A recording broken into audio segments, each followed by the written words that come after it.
Assalamualaikum warahmatullahi wabarakatuh. Bersama saya Mega Arsita. Saya akan memaparkan sepengetahuan saya bagaimana pandangan hukum Islam khususnya pada fikih kontemporer terhadap bayi tabung dan inseminasi buatan. Agama Islam sangat mengatur dalam perihal nasab, hal-hal yang berkaitan dengan reproduksi buatan atau teknologi buatan tentu harus mengikuti garis dan rule yang sudah ditentukan oleh agama itu sendiri. Para ulama sepakat memperbolehkan inseminasi buatan atau bayi tabung dengan kesepakatan dan hal-hal yang sudah ditentukan.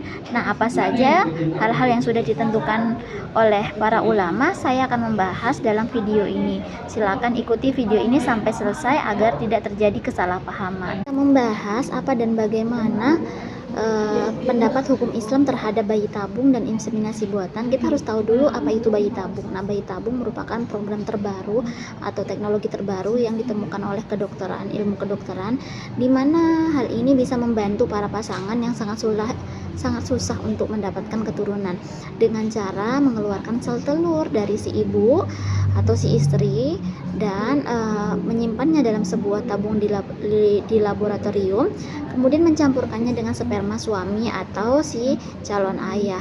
Nah, setelah berhasil terbuahi, sel telur yang sudah terbuahi ini akan dimasukkan ke dalam rahim si ibu atau si istri.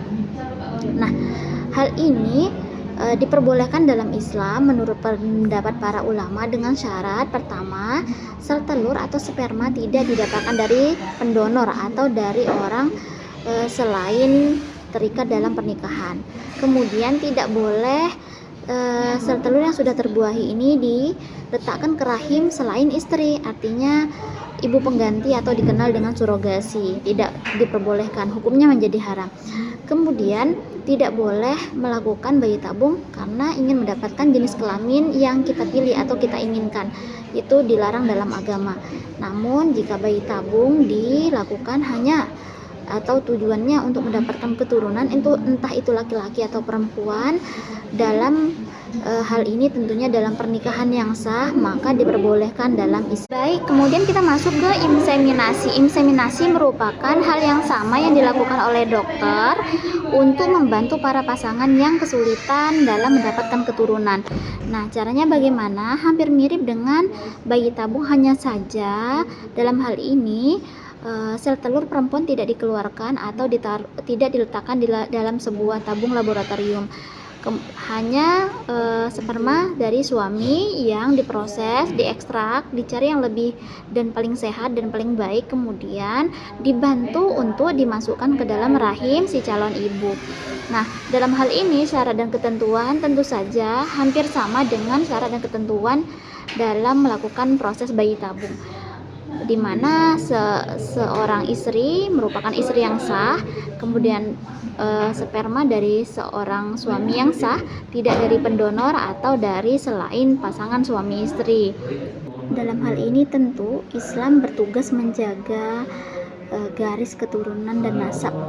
Hal ini tentu harus dipertimbangkan oleh seseorang yang sedang atau ingin melakukan inseminasi buatan atau program bayi tabung. Kemudian dokter yang dipilih juga sebaiknya adalah dokter muslim yang dimana sudah sangat tahu dengan ketentuan-ketentuan.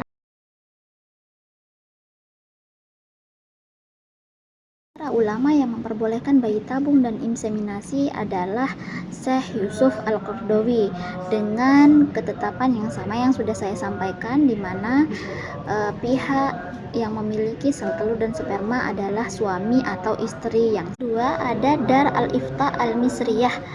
Ini merupakan sebuah lembaga yang juga memperbolehkan adanya bayi tabung dan inseminasi dengan tetap mempertimbangkan hukum Islam yang sudah ditentukan. Di Indonesia ada MUI. MUI juga sudah memperbolehkan adanya program bayi tabung dan inseminasi dengan catatan bahwa pemilik dari sel telur dan sperma adalah pasangan yang sah secara agama dan negara.